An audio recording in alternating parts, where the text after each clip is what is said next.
Mayhem breaks loose in a courtroom. Good evening. This is CTV News. I'm Patricia Villone. Thank you for joining us. Well, a District Heights police officer convicted of assaulting a suspect following a traffic stop in 2012 is back in court today. Rochelle METZGER is in Upper Marlboro and tells us things took a dramatic turn. This could go under what not to do right before a judge issues your punishment. Former District Heights police officer Johnny Riley was in court today for sentencing after being convicted earlier this summer of shooting a barefoot, handcuffed suspect in the back who was trying to flee police custody. Prosecutors were making their case to the judge as to why Johnny Riley deserves 45 years behind bars when things took a dramatic turn. Screaming profanity, the 44-year-old lunged over his public defender at prosecutors, one of which is 9 months pregnant. They both leapt over the railing to get away from him. She and the other prosecutor, their lives were placed in danger. Thankfully, the sheriffs were able to control Mr. Riley. Deputy State's Attorney Tara Jackson says her office is even more eager to see Riley go away for a long time. It's clear that Mr. Riley should not be on our streets. He was sworn to protect the citizens of this community as a police officer, and he can't even control himself in the courtroom. During a traffic stop in September 2012, then Sergeant Riley arrested 28-year-old Calvin Kyle for stealing a motorcycle. Riley shot and critically injured Kyle as he tried to run away, bound and barefoot. Riley was free on $100,000 bond, but is now detained and the sentencing delayed. Jackson says next time he appears in court, it's likely he won't be allowed to move so freely. His movement will be limited, for sure. The judge revoked bond and has rescheduled the sentencing for October 15th. Riley now possibly faces criminal contempt of court charges in addition to his convictions on assault, use of a handgun, and misconduct in office. In Upper Marlboro, I'm Rochelle METZGER, CTV News. And the suspect, Calvin Kyle, was left paralyzed after the incident. He was later charged with stealing the motorcycle. Well, a woman is dead and a 3-year-old girl continues to fight for her life tonight after they were both hit by an SUV on a busy street. The incident happened yesterday afternoon in the 5800 block of Riverdale Road near Kenilworth Avenue. Police reports say 31-year-old Thelma Fernandez Flores and her 3-year-old daughter were walking from a nearby food store when they were both struck. Residents say accidents always occur on this crosswalk and safer revisions need to be made. I can imagine how many different other people may have got injured here, and as me being, part of the handicap, world, they don't even, look out for me. What I would like to see them do is take the median strip and run it down almost all the way across. This right turn only sign, it's meaningless. We got people going left, straight across both ways. School buses, UPS guy, tractor trailer trucks, you name it. They don't obey the intersection. If they ran it down there, that would stop the people that are coming down there and coming across this way and going the other way, which would clean up the intersection a lot.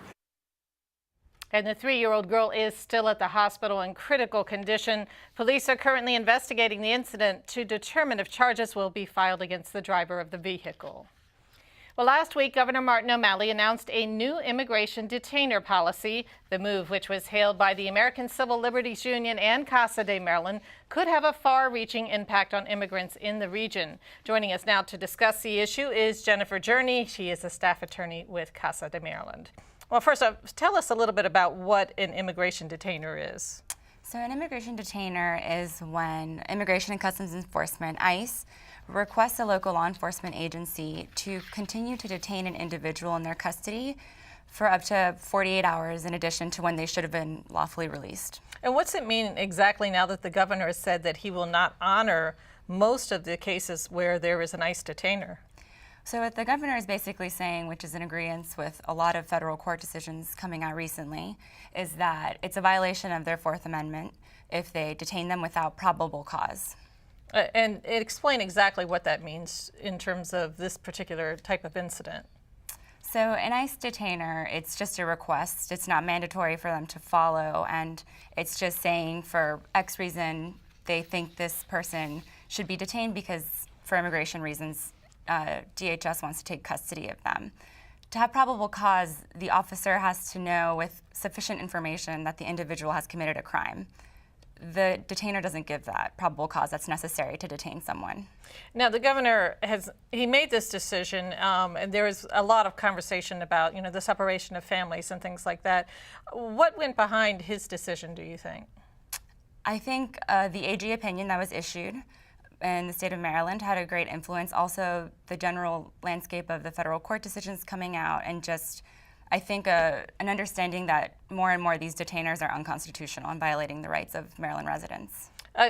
Tell us, there was an ACLU letter that went out to the county detention centers that are around the county. How does it work? The governor's, I understand, his comments and his decision on this only affects the state jails, but you're also talking about some of the county detention centers as well. Correct. So Governor O'Malley made an announcement that is for Baltimore City Detention Center because it is state-run. So it only directly influences that detention center. Other jurisdictions have their own, they'll have to make a decision if they want to follow the governor's lead, and we encourage them to do so, but it's not required. How will you be following up in the future on this? Are you planning to monitor and see how the county detention centers react to this? Yes, we'll work closely and monitor to make sure it's followed through. And how significant a decision is this exactly for the immigrant community? I mean, what does this mean for them?